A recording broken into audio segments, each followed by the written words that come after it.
So we're on the bottom of Thomas Drive now. We've just come through the little wood here that, if you remember as a child, was a rubbish tip. Got no tip in now. So bottom of Thomas Drive. On the right is Wiston, on the left is Prescot. So this again follows the boundary line up to Prescot Hall estate. All this land would have been owned by Prescot Hall, which was kind of like a farm and a little manor house. It wasn't anything big, but we'll have a look at that when we get up there.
That's my old school over there.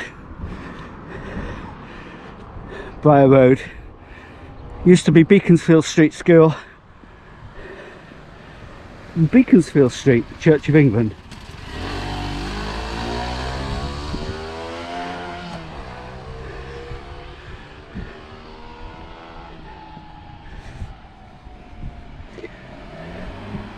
Well, this is the start now of Hall Lane. Hall Lane.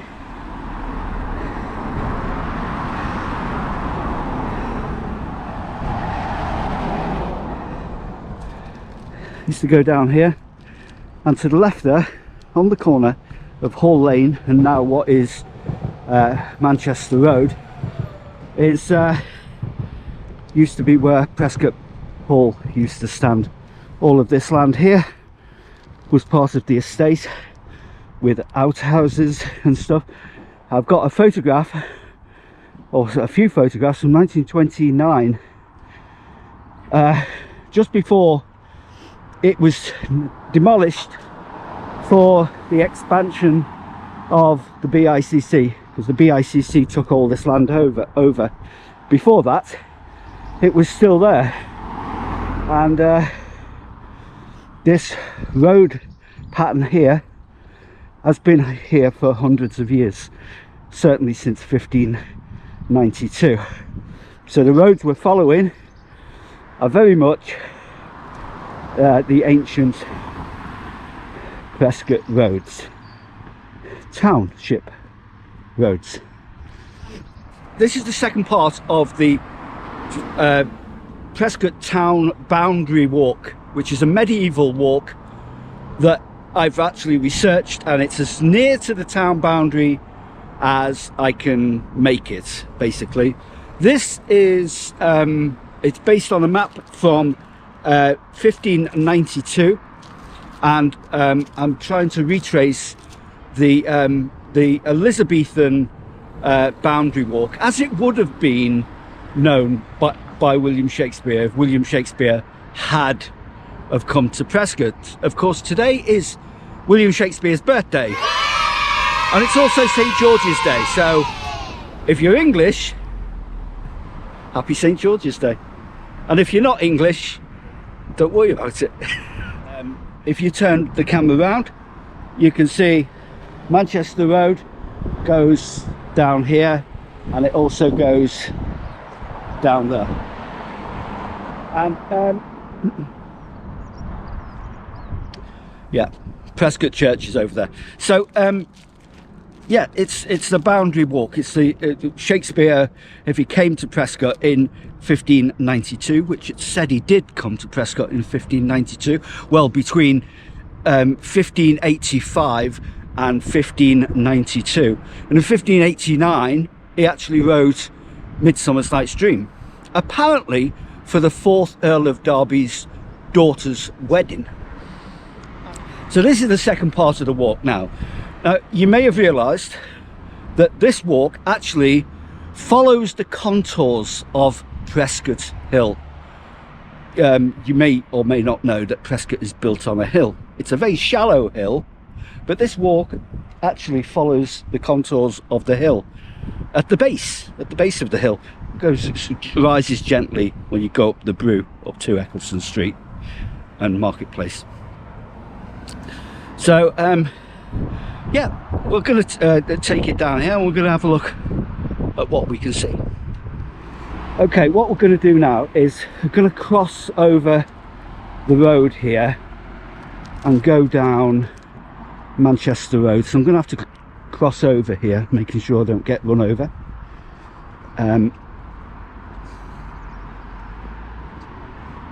We've just been to the theatre on Shakespeare's birthday, the Playhouse, to see some Shakespearean stuff. Yeah, we're going to go down here. Now this follows the map. Hall Lane.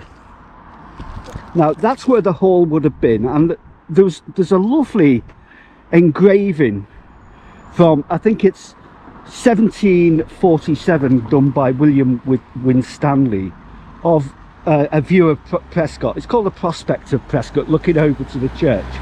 So I'm going to flash that up now and show you from the hall there, which that would have been the car park of Home and Bargain, would have been Prescot Hall.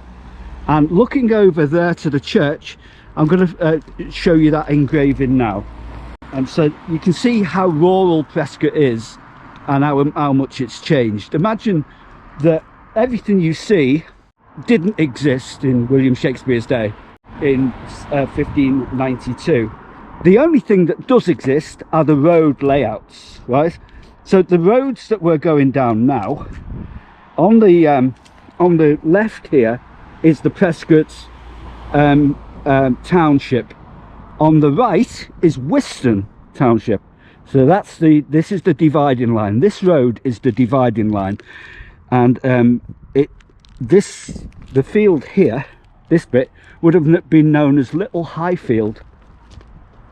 So that's what it would have been called back then. Manchester Road, well, this didn't have a name. This was just a track. This was just a country lane, and as far as we know, it was unnamed. It would have gone all the way to Rainhill, which is down that way.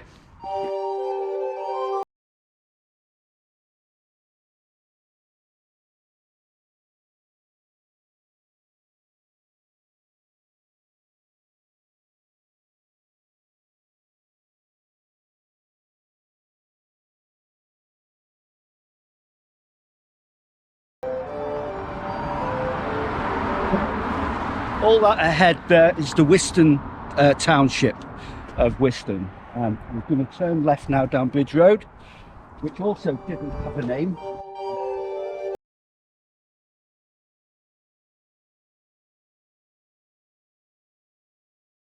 Prescot was very much based on a rural economy.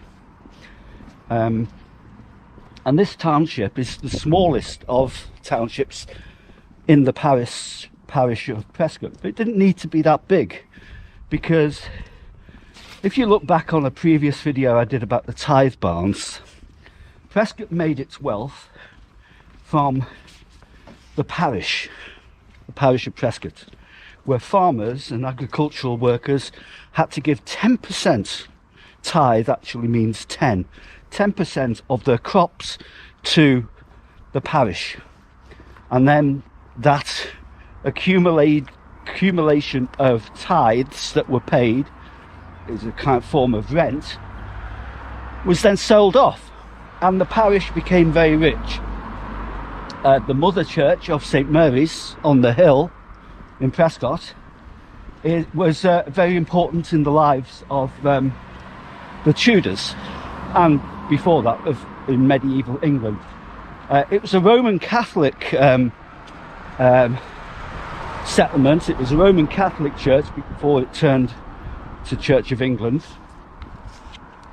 and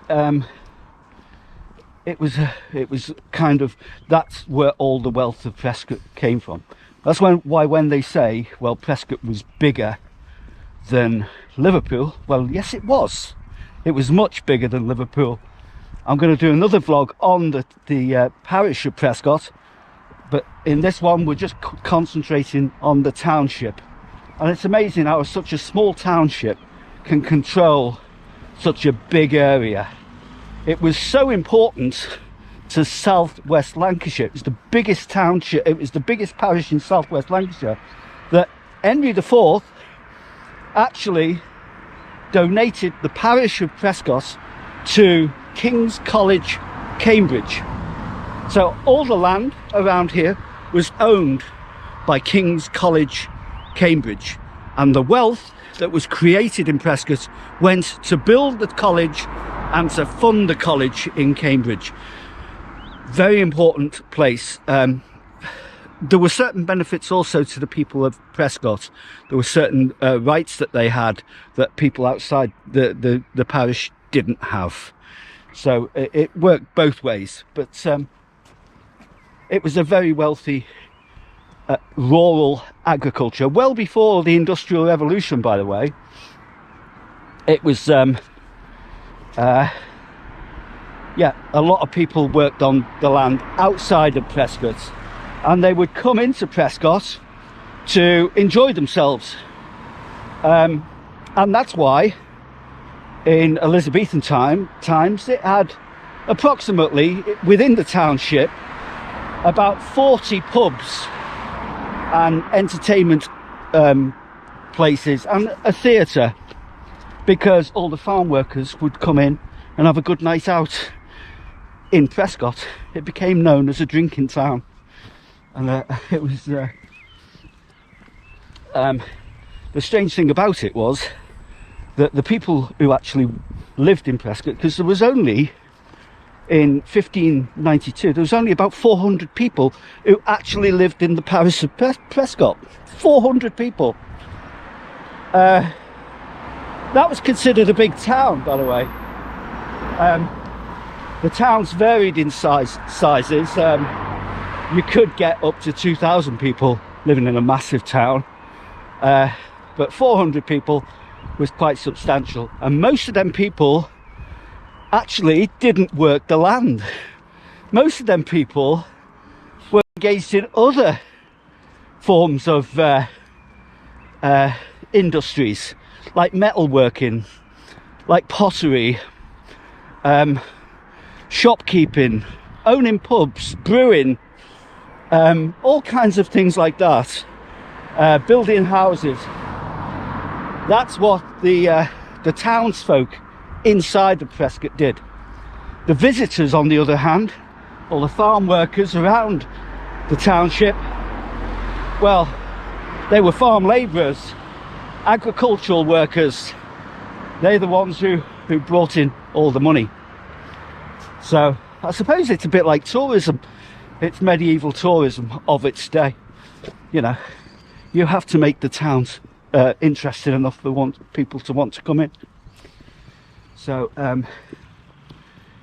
like all medieval towns, and Prescot's no different, it actually grew from the church.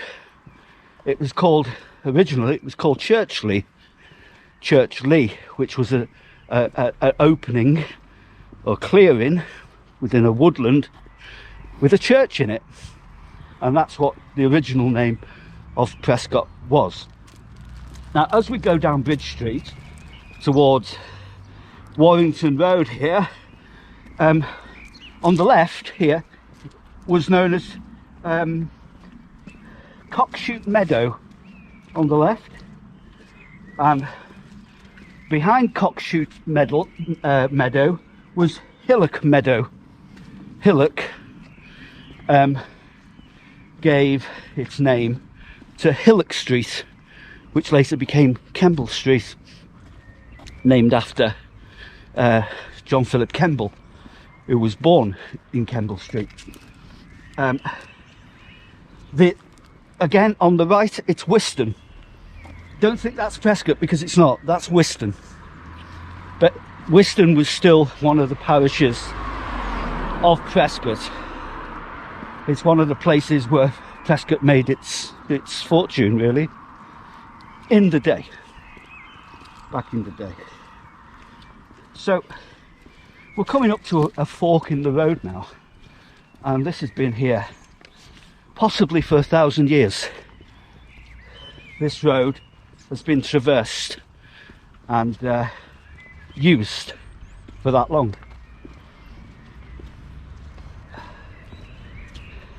Don't you often wonder how things end up the way they are?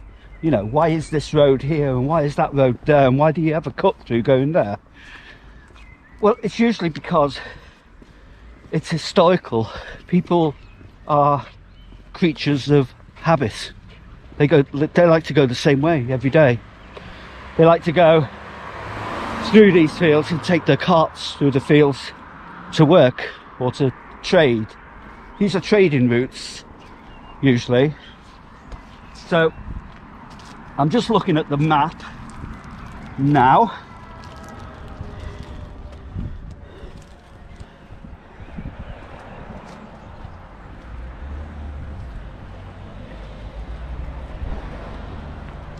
And we are just coming up to this point here, and on the map it's actually here. Can you see that? That's where it is. There on the left is Cockshoot, sorry, that's Hillock Meadow, and beyond it is Cow Hay. Going down to the left there is Cop Halt Lane, which later became Hillock Street and is now known as Kemble Street. So that's Kemble Street down there, and you've got a road forking off there, and it says to Warrington. That's the road to Warrington, still there. And you've got another road, which if we cross over here, see that point there, and we go there, it's got Sutton. It's got Sutton there. And on that side of the road is Crosscroft and Clappers Clowes. So we're going to go there and have a look at that. Let's cross the road.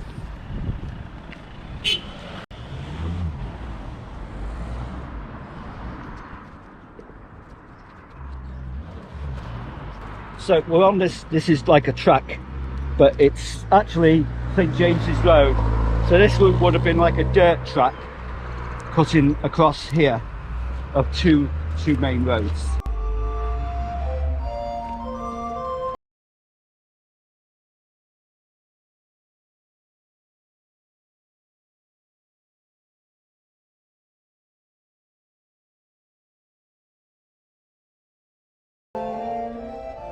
Coming up to Scotch Barn Lane now. Now Scotch Barn Lane,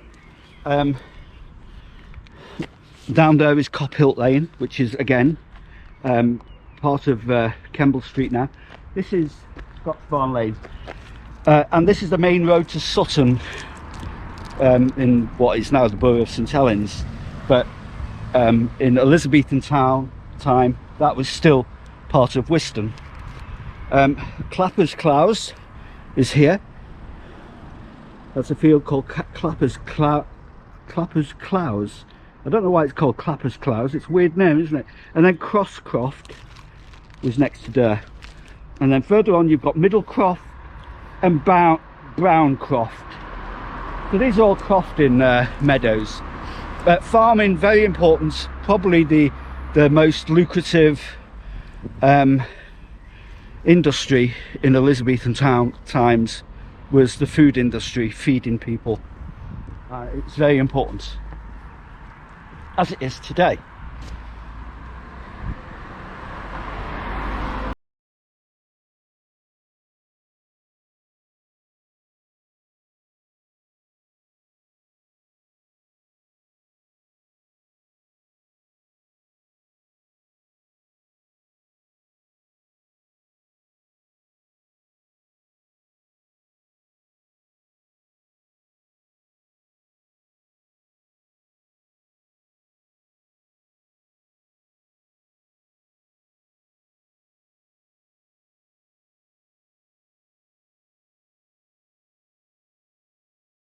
Is Middlecroft.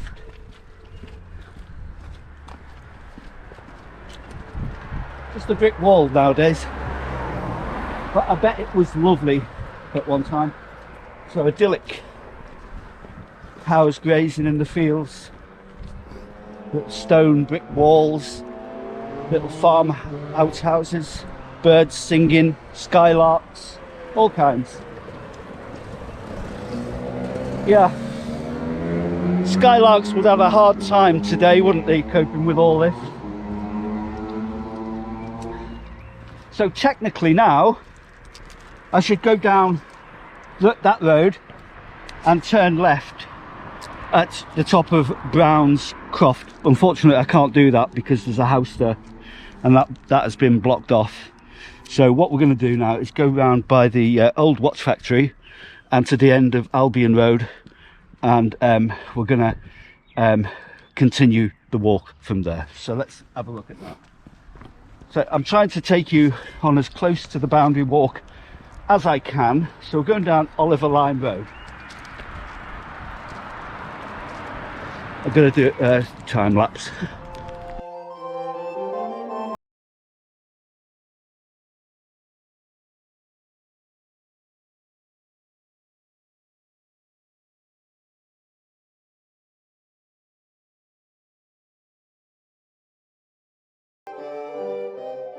Okay, we've come down Albany Road now, and we're actually at the bottom of Albany Road onto Grosvenor Road, which goes down there. If you turn the camera around to the right, we've left Wiston behind, and we're now on this side of the road, following the old boundary line. The actual boundary line doesn't go down Grosvenor Road, it actually goes to the right of Grosvenor Road here, behind all these houses, but we can't get to it. So the best thing we can do is go down Grosvenor Road, and that's the nearest thing to, you can see here, the boundary road goes down there, and this Sparrow Lane Meadows is what we would be looking at here. This Sparrow Lane, this is known as Sparrow Lane, taken from the meadows, is now called Grosvenor Road. And rather than go round there, that becomes Wycherley Street. But we're going to go straight down there to St Helens Road, to basically the town moss where we started from, in the township of Eccleston. And we go up there and we should end up where we began. So we're going to go down Grosvenor Road now. Sparrow Lane to you.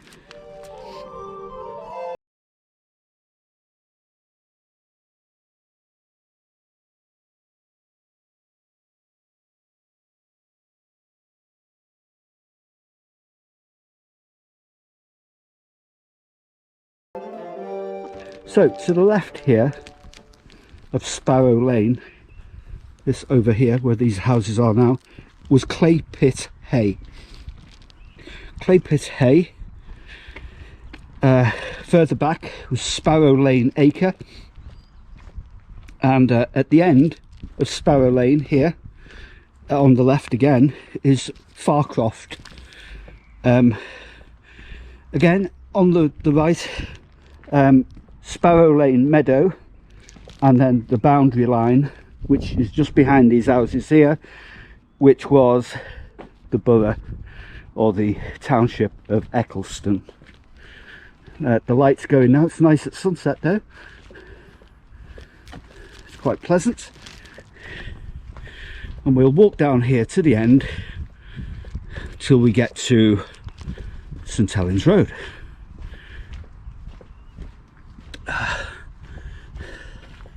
This here was the site of the old fire engine.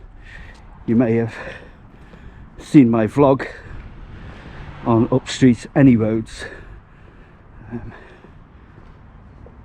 and later I think it became a council depot.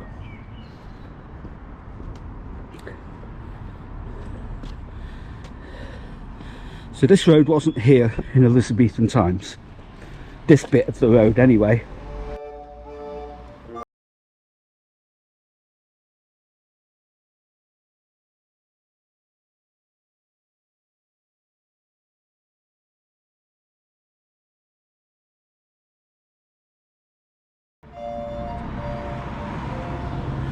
Town Moss, of course, is still recognised today, because down there you've also got Moss Street that pays that gives a nod to it being a moss, basically. So I can only imagine that it wasn't very good for raising crops or feeding cattle. It was mossy ground. Onto the High Street again, past the Bard, and on up towards where we started, which is Hope Street.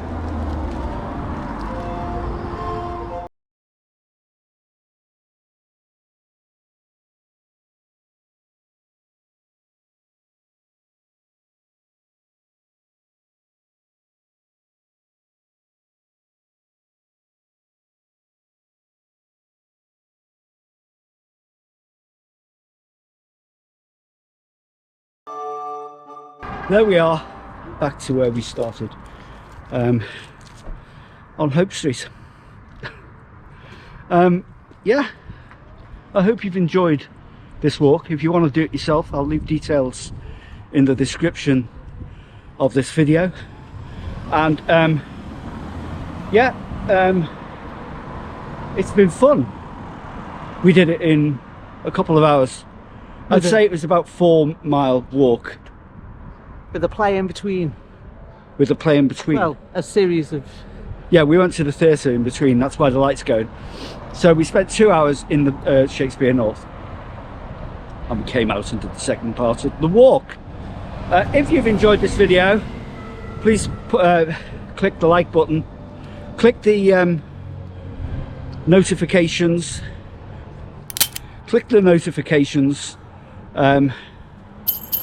and ring the bell icon. If you don't like the video, then please click the unlike button, don't like it, because that still counts as in the algorithms. So whether you click the like button or the unlike button, YouTube doesn't know the difference, and it all helps the algorithm. So I'm grateful for any interaction you want to have with that. Yeah, subscribe to the channel and share it on your social media feed if you wish. That's great. Thanks for watching, and I'll see you again in the next video. Bye.